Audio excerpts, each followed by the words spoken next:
Haleluya saudara. Shalom. Tuhan memberkati saudara pada pagi hari ini. Pagi ini saya akan memberitakan firman Tuhan dengan satu tema, yaitu tindakan iman. Tapi sebelumnya mari kita berdoa. Bapa, aku akan menyampaikan kebenaran firman-Mu. Tuhan Yesus, biar Engkau mengurapiku dengan Roh-Mu yang kudus, dan Roh Kudus, Engkau akan bekerja bersama-sama dengan aku. Engkau akan mengalir keluar bersama firman yang kusampaikan, karena firman ini adalah kepunyaan-Mu, maka Engkau yang akan lebih mengerti segala kebenaran ini untuk disampaikan kepada umat-Mu. Aku bersyukur pada pagi ini bisa menyampaikan firman ini kepada orang-orang yang mau mendengarnya. Diberkatilah mereka sekalian yang mendengar, menyimpan, dan melakukan firman ini dalam kehidupan mereka. Haleluya, amin. Nah saudara, sekali lagi saya akan berbicara tentang tindakan iman. Kita sudah belajar banyak tentang iman. Dan ayat yang paling utama dalam soal iman yaitu Ibrani 1 ayat 11. Karena iman itu, Ibrani 1 ayat 1. Ibrani 1 ayat 1. Iman adalah dasar dari segala sesuatu yang kita harapkan dan bukti dari segala sesuatu yang tidak kita lihat. Jadi iman adalah dasar dari segala sesuatu yang kita harapkan dan bukti dari segala sesuatu yang tidak kita lihat. Jadi iman itu harus ada bukti. Bukti itu menyatakan iman.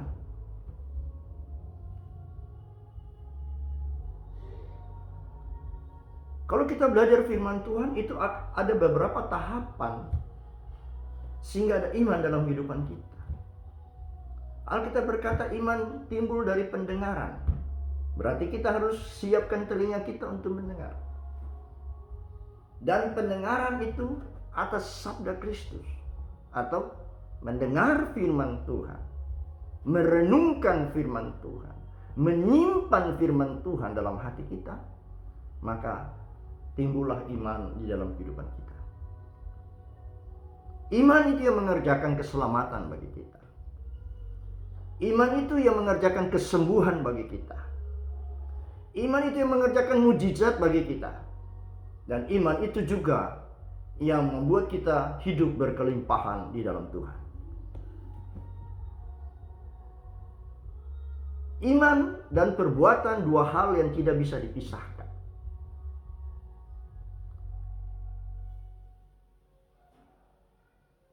Jadi di mana ada iman, di situ perlu tindakan. Kalau tidak, iman itu akan sia-sia, saudaraku. Saudara bisa baca dalam kitab Yakobus pasal 2.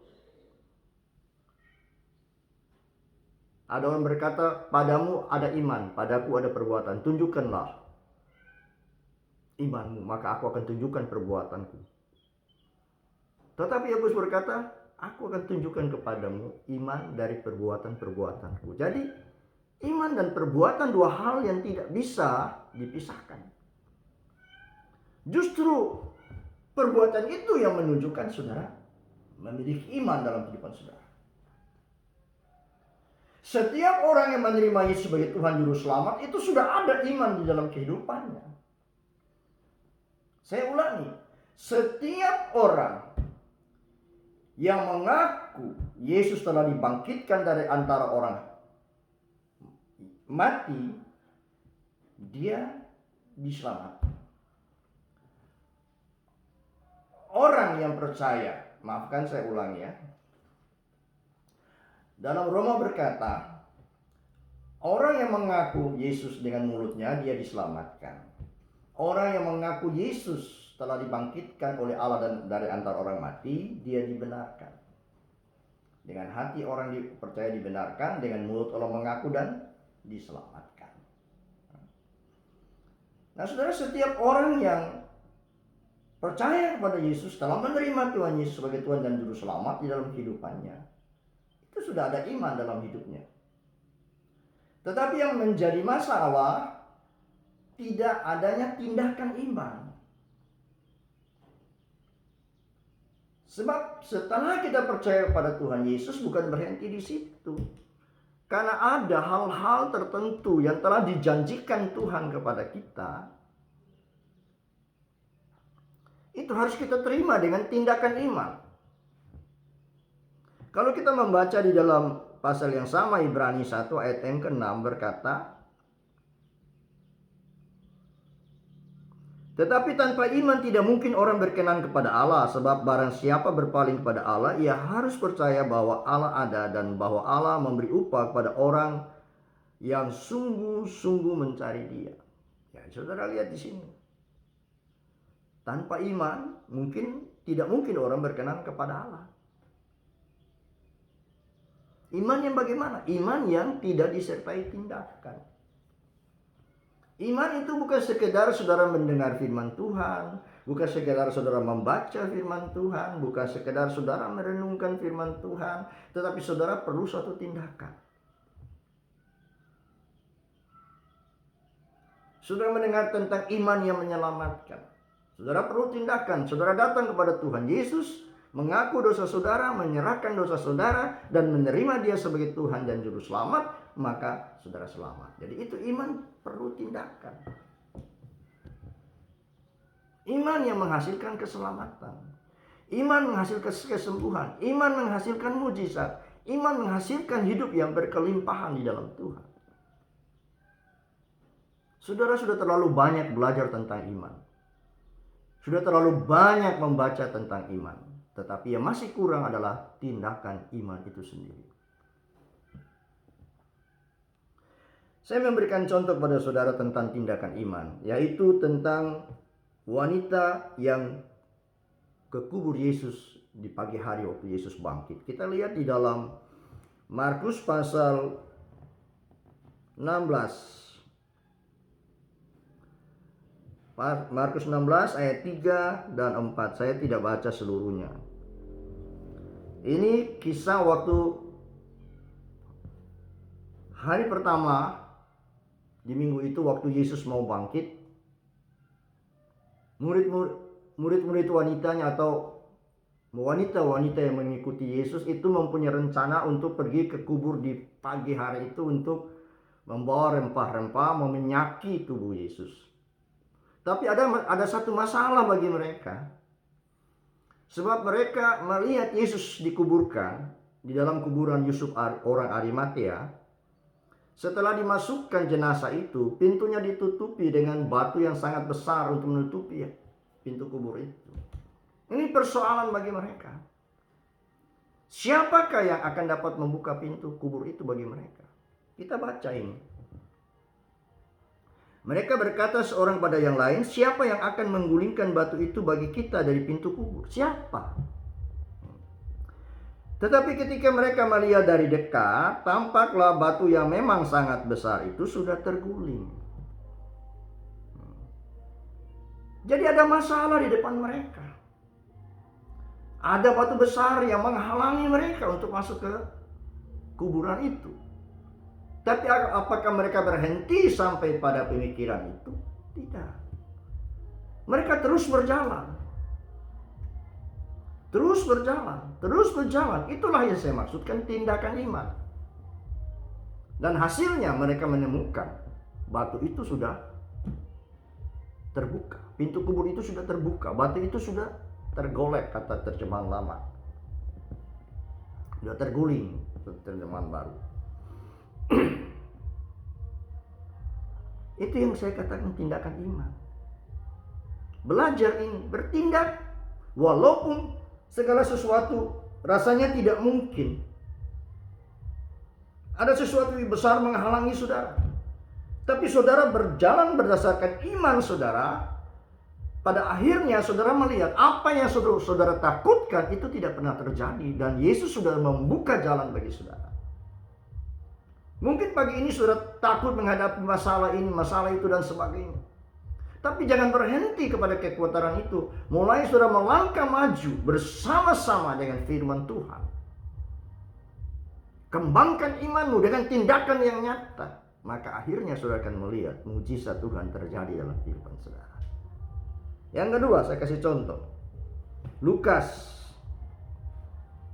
Injil Lukas pasal yang ke-17 ayat 12 sampai 14. Ini cerita tentang Yesus menyembuhkan 10 orang kusta. Ketika ia memasuki suatu desa, datanglah 10 orang kusta menerima dia. Mereka tinggal berdiri agak jauh dan berteriak, "Yesus, Guru, kasihanilah kami." Lalu ia memandang mereka dan berkata, "Pergilah, perlihatkanlah dirimu kepada imam-imam." Dan sementara mereka di tengah jalan, mereka menjadi tahir atau sembuh. Saudara lihat, ini tindakan iman. Yesus berkata, "Pergilah, perlihatkanlah dirimu kepada imam-imam." Apakah ada di antara mereka berkata, "Mengapa kamu harus pergi menunjukkan diri pada imam-imam sedangkan kusta masih ada pada kami?"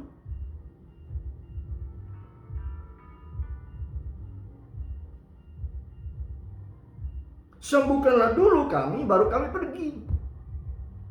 Tetapi kenyataan tidak, karena ini pelajaran bagi kita. Yesus berkata, "Pergilah, perlihatkan dirimu kepada imam-imam." Lalu mereka melakukan apa ini yang disuruh Tuhan. Dan di tengah jalan, berarti mereka sudah pergi. Mereka mendapati mereka sudah sembuh. Itu tindakan iman.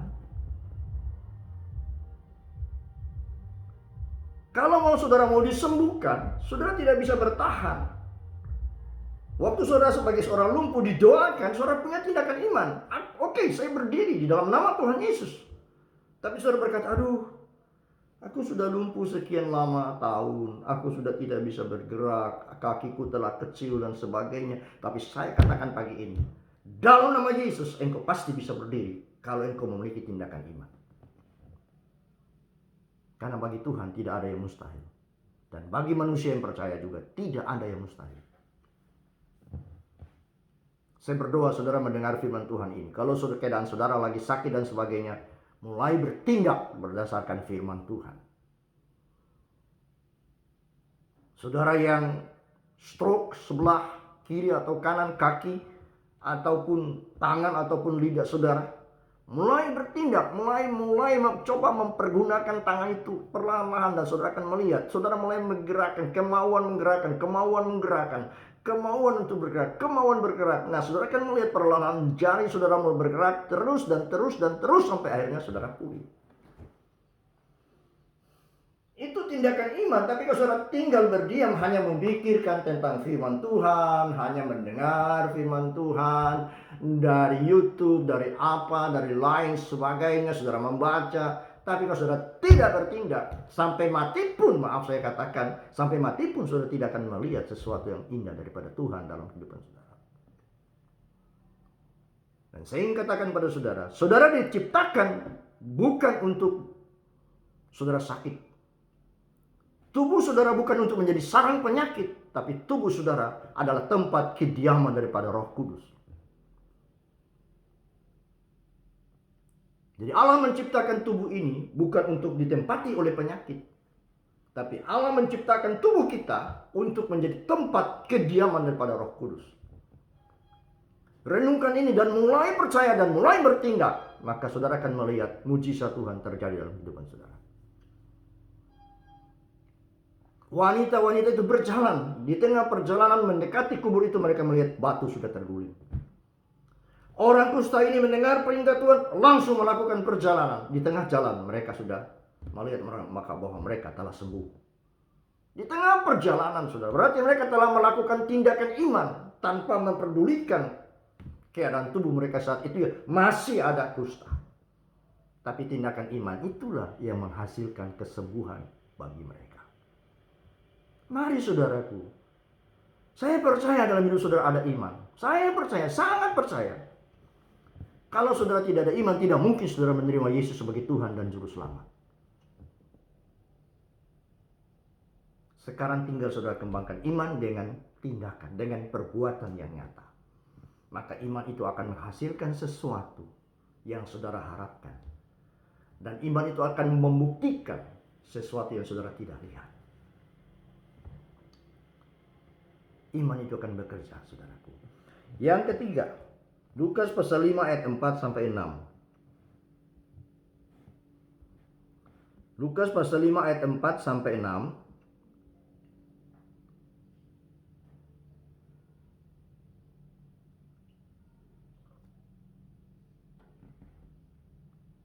Maafkan saudara.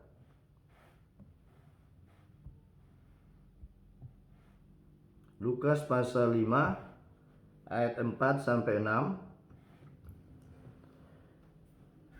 Ini kisah di mana Tuhan Yesus berada di tepi danau Galilea dan banyak orang berdesak-desakan untuk mendengar apa yang akan dikatakan oleh Tuhan Yesus.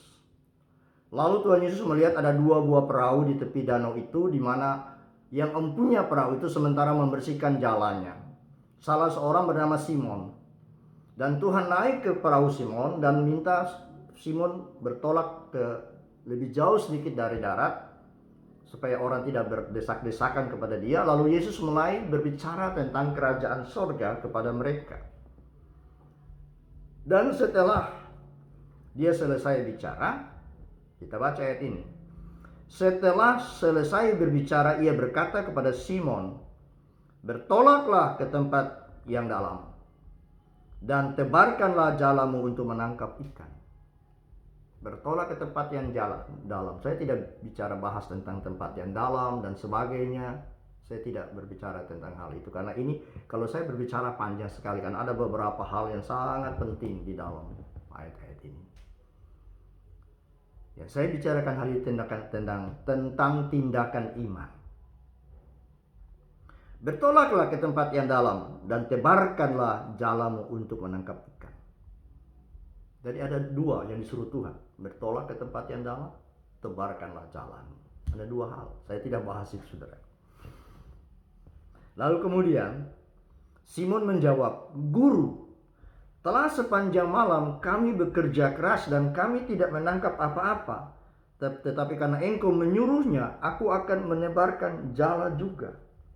Perhatikan. Petrus berkata, sudah semalam-malaman Guru, kami berusaha bekerja tapi tidak menangkap apa-apa. Tapi karena Engkau yang menyuruh, maka aku akan menebarkan jala juga. Saudara lihat sini, kata Petrus pakai bukan memerintah. Petrus pakai kata tetapi karena Engkau menyuruhnya. Jadi itu Petrus tidak berkata karena Engkau memerintahnya, tidak. Karena Engkau yang menyuruh. Beda antara menyuruh dan perintah. Perintah harus dilaksanakan. Tapi menyuruh tergantung orang yang disuruh. Mau melakukan atau tidak tergantung dia.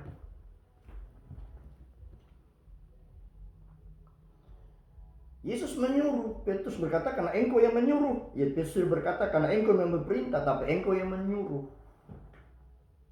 Maka aku akan melakukan. Jadi keputusan ada di tangan Petrus. Mau melakukan atau tidak. Karena cuma disuruh. Bukan perintah. Itu seperti panggilan menghadap dan undangan. Itu beda. Panggilan menghadap harus kita hadir. Kalau undangan, kita mau hadir bisa hadir, tidak mau hadir juga tidak masalah. Himbauan juga demikian. Beda dengan perintah. Himbauan dihimbau, artinya kalau saudara mau menuruti, ya baik, ya tidak menuruti, ya terserah saudara. Tapi perintah harus disertai, harus dilaksanakan. Nah, ini Petrus berkata karena Engkau menyuruh, aku akan menebarkan jala juga. Ini tergantung Petrus. Jadi kemudian apa yang terjadi? Dan setelah mereka melakukannya, mereka menangkap sejumlah besar ikan sehingga jala mereka mulai koyak. Ini tindakan iman. Sudah semalam-malam bekerja keras tidak memperoleh hasil. Tapi karena Yesus menyuruh, mereka melakukan itu. Ini tindakan. Mungkin sebelumnya saudara bukan seorang yang berhasil. Mungkin sebelum itu saudara adalah orang yang gagal. Saudara telah bekerja keras, berusaha mati-matian, tapi saudara gagal. Tetapi setelah saudara belajar firman Tuhan dan saudara menerima firman Tuhan, lalu saudara melakukan tindakan iman, maka kegagalan akan berubah menjadi keberhasilan bagi saudara. Kalau saya belajar dari kitab Perjanjian Lama sampai Perjanjian Baru, semua orang percaya yang beriman kepada Allah karena mendengar firman Allah, mendengar sabda Allah, rata-rata semuanya memiliki tindakan iman sehingga mereka mempunyai hal-hal yang indah daripada Allah dalam hidup mereka.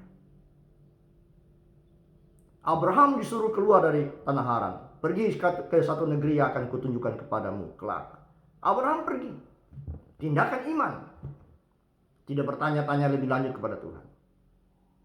Abraham diperintahkan, ambil anakmu Ishak, pergilah ke Bukit Moria, persembahkan dia sebagai korban bagiku. Abraham pergi.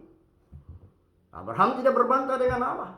Anakku cuma satu, engkau yang berikan kepadaku. Bagaimana kalau dia sudah meninggal? Tidak. Abraham mengambil Ishak anaknya dan pergi. Itu tindakan iman, saudaraku.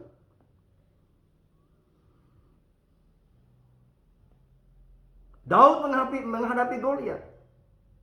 Itu tindakan iman. Tidak melihat bahwa postur dia kecil, Goliat sangat besar. Tidak melihat di dalam dirinya ada senjata apa. Hanya sebuah ali-ali, pelontar batu.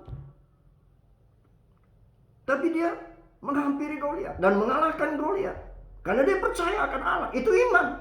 Lalu dia berjalan menghampiri Goliat, mengayunkan ali-ali. Itu tindakan iman. Nah sekarang pertanyaan, adakah tindakan iman dalam hidup saudara? Kalau iman saya percaya, saya sangat percaya ada dalam hidup saudara. Kalau saudara sudah menyeru nama Yesus, sudah memanggil Tuhan Yesus sebagai Tuhan dan Juru Selamat, pasti ada iman dalam kehidupan saudara. Hanya yang kurang tindakan daripada iman itu. Pagi ini saya katakan dengan penuh semangat, saudara butuh tindakan iman.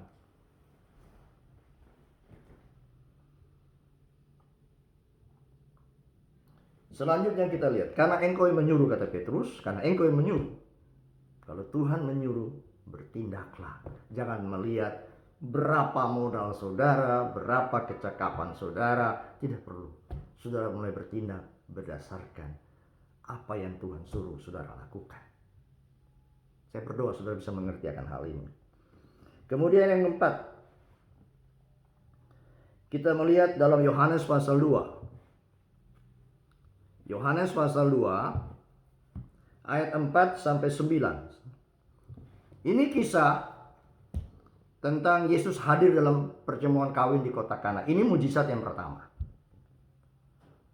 Sementara pesta itu berlangsung dengan meriah, mereka kekurangan air anggur. Lalu ibu Yesus mendekati Yesus dan berkata, ketika mereka kekurangan anggur, ibu Yesus berkata kepadanya, mereka kehabisan anggur. Ibu Yesus menyampaikan hal ini karena dia sudah tahu persis siapa Yesus. Anak yang dikandung daripada Roh Kudus. Anak dari Allah yang Maha Tinggi.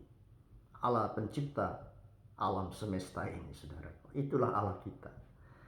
Kata Yesus kepadanya, mau apakah engkau daripadaku, ibu? Saatku belum tiba. Anak Yesus sebagai manusia saat itu, dia harus menunggu perintah dari Bapaknya. Ini saudara, Yesus menunggu, saatku belum tiba. Tapi kadang-kadang kita ini mendahului Tuhan. Itu yang menjadi persoalan. Contoh paling gampang. Saudara mau membangun gereja, rumah ibadah, itu baik. Tapi adakah saudara bertanya pada Yesus, pada Tuhan yang punya gereja, bisakah aku membangun ini? Sudah saatkah aku membangun ini? Tetapi kalau saudara mendahului Tuhan, waduh, susah saudaraku. Susah. Nanti saudara akan bersusah payah, sedangkan saudara akan membangun rumah bagi Allah yang selalu saudara berkhotbah. Allah Maha Kaya. Minta apa saja akan diberikan kepada saudara. Ketuklah pintu-pintu akan dibukakan bagimu. Carilah maka kamu akan mendapat. Allah Maha Kaya. Tapi kenyataan, saudara harus bersusah payah. Saudara harus minta sumbangan ke sana dan ke sini bagaikan seorang pengisi yang menawarkan makanan, minuman supaya orang membeli itu, saudara, hasilnya saudara membangun rumah gereja. Itu salah satu. Itu bukan termasuk tindakan iman, bukan, saudaraku. Itu hasil usaha. Tapi kalau saudara menantikan Tuhan, sampai Tuhan memberikan tanda bagi saudara untuk siap dibangun, maka Tuhan akan menggerakkan orang dari utara, timur, barat, selatan untuk memberi sumbangan kepada saudara. Saya sudah alami itu, saudaraku. Beberapa gedung gereja yang Tuhan percayakan saya bangun itu dengan uang yang sangat sedikit, tidak ada arti sama sekali, tapi diselesaikan dengan jumlah yang berlipat-lipat kali, tanpa sumbangan, tanpa menjual makanan dan minuman, tanpa proposal ke pihak pemerintah. Karena saya percaya Allah yang saya sembah, yang punya langit dan bumi, Dia sanggup memberi perintah kepada orang-orang yang berkelimpahan untuk memberi sehingga selesailah pembangunan itu. Yesus berkata, mau apakah engkau daripadaku ibu, saatku belum tiba. Tapi respon ibunya berkata begini. Ini respon daripada Maria, ibu Yesus. Tapi ibu Yesus berkata kepada pelayan-pelayan. Waktu Yesus berkata demikian kepada ibunya berpaling kepada para pelayan. Lalu dia berkata apa? Tapi ibu Yesus berkata pada pelayan-pelayan, apa yang dikatakan kepadamu, buatlah itu. Apa yang dikatakan padamu, buatlah itu. Saudara lihat sini, kelihatan ada apa ya, ada gap atau tidak ketemu antara kata Yesus dengan kata Maria. Yesus berkata kepada ibunya, mau apakah engkau daripadaku ibu, saatku belum tiba. Tetapi respon ibunya lain. Dia berkata kepada pelayan-pelayannya, apa yang dikatakan kepadamu, buatlah itu. Karena dia terlalu percaya kepada anaknya sebagai anak Allah yang maha tinggi. Nah, kalau saudara benar-benar percaya pada Tuhan Yesus sebagai Tuhan dan Juru Selamat saudara, perbuatlah apa yang dikatakan oleh Tuhan Yesus. Bukan sekedar berkata, bukan sekedar menghafal apa yang dikatakan Yesus, tapi perbuatlah, bertindaklah. Nyatakan bahwa saudara mentaati Dia, walaupun keadaan saat ini atau saat saudara akan melakukan itu, keadaan itu tidak memungkinkan. Tetapi segala sesuatu menjadi mungkin bagi orang yang percaya kepada Tuhan Yesus Kristus. Karena Allah tidak akan pernah memberi malu kepada orang-orang yang percaya kepadanya. Lalu kemudian di situ diperlihatkan, di situ ada enam tempayan yang disediakan untuk pembasuhan menurut adat orang Yahudi, masing-masing isi 2-3 buyung. Yesus berkata kepada pelayan-pelayan itu, isilah tempayan-tempayan itu penuh dengan air.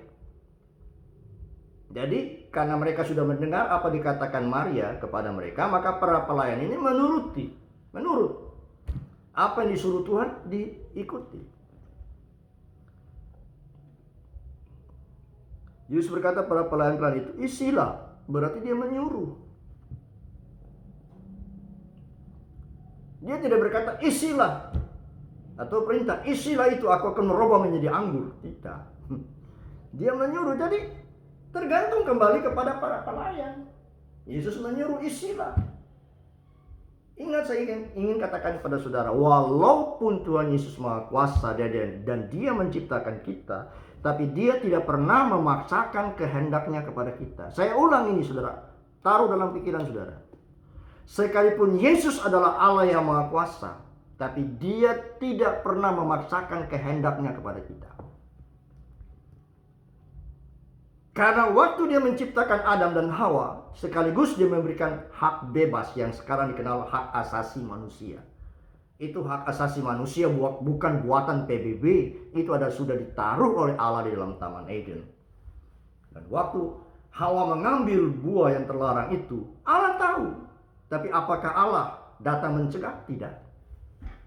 Karena Allah sudah memberikan hak bebas pada mereka untuk menentukan kehidupan mereka dengan konsekuensi. Kalau mereka melanggar, mereka akan mati.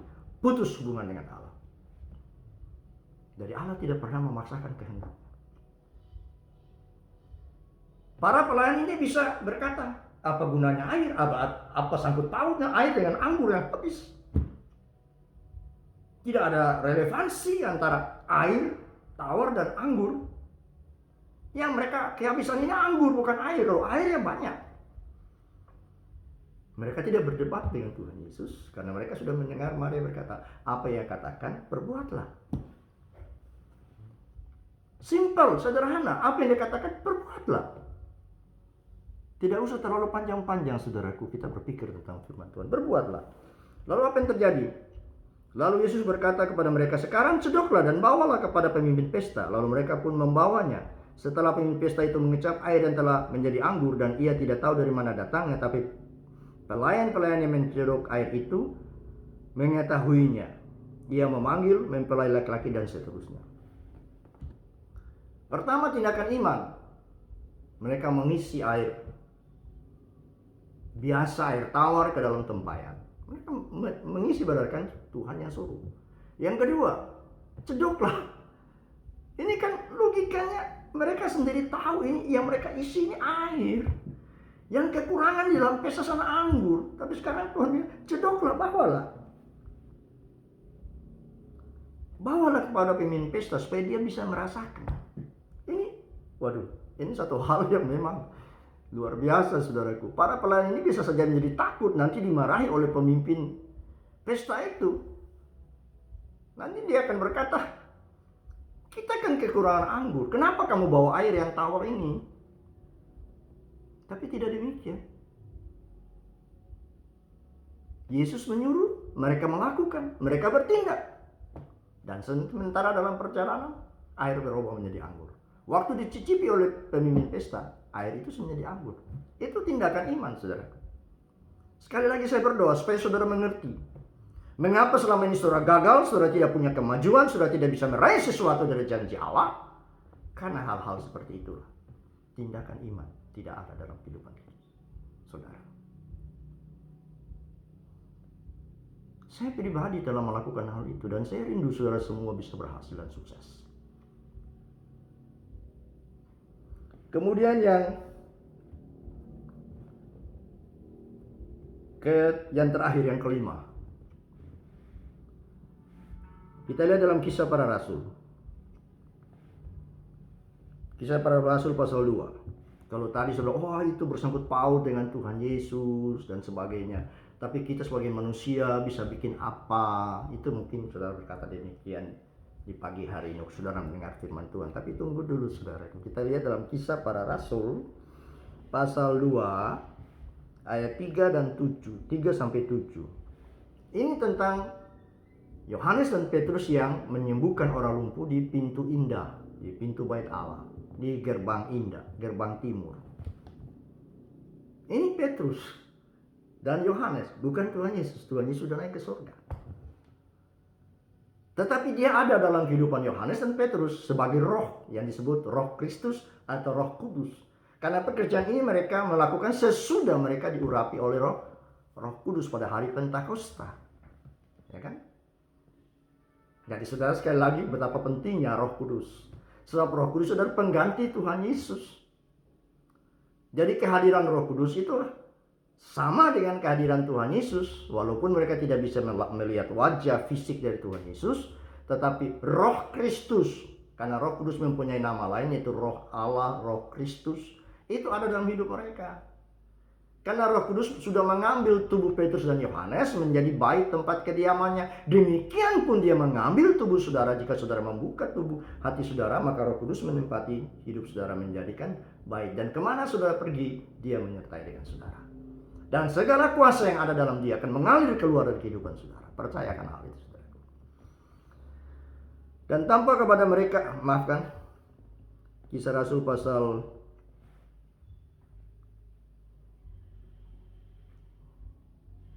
2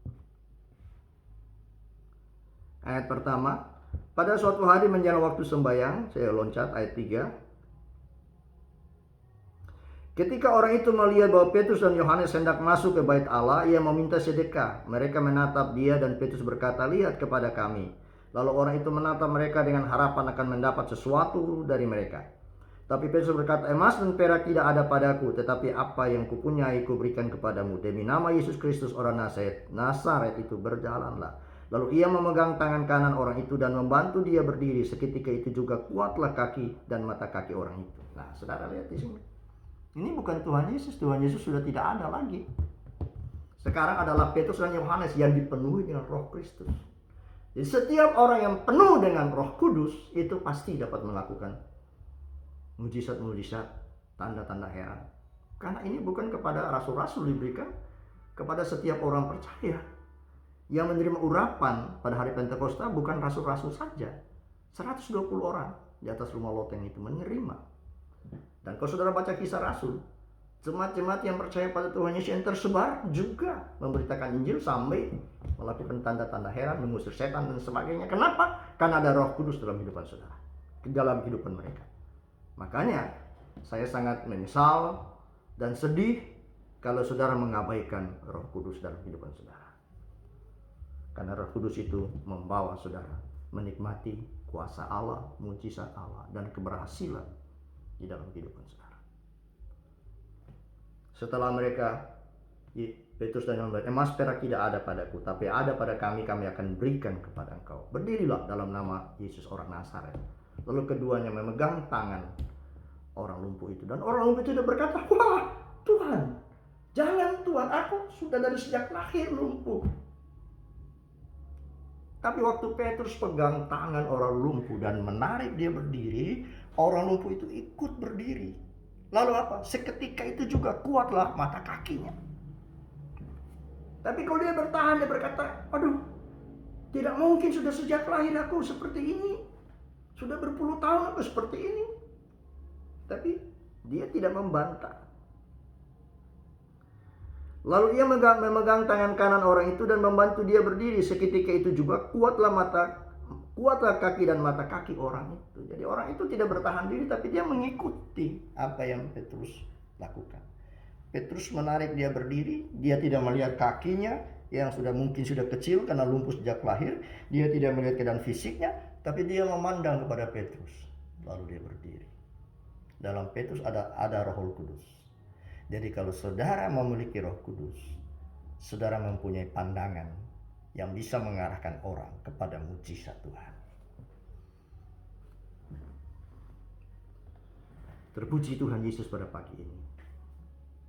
Saya telah selesai untuk menyampaikan firman Tuhan ini.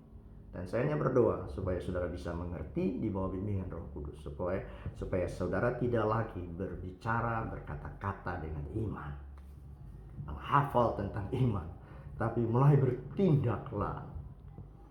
Walaupun imanmu sebesar biji sesawi, tapi bertindaklah. Maka hal-hal besar dari Allah akan datang dalam kehidupan saudara. Tuhan memberkati saudara. Haleluya, puji Tuhan. Ada sukacita di pagi hari ini, karena saya percaya saudara pasti akan berhasil kalau saudara melakukan tindakan iman. Bapa, aku sudah selesai menyampaikan apa kehendakmu pagi ini. Karena engkau rindu anak-anakmu menikmati apa yang telah engkau sediakan. Tapi kekurangan mereka itu bertindak. Maka hari ini aku telah menyampaikan hal itu. Dan Roh Kudus biar engkau mengalir keluar dengan firman-Mu ini. Dan menaruh dalam hati mereka supaya mereka sungguh-sungguh percaya kepada engkau. Dan mereka menikmati persediaan Allah bagi kehidupan mereka. Terima kasih Tuhan Yesus. Berkati juga aku sepanjang hari ini. Dengan seluruh keluargaku diberkati, dilindungi, dipelihara. Dan ditutupi oleh darah-Mu Tuhan Yesus. Karena darah itu menyelamatkan kami dari dosa kami.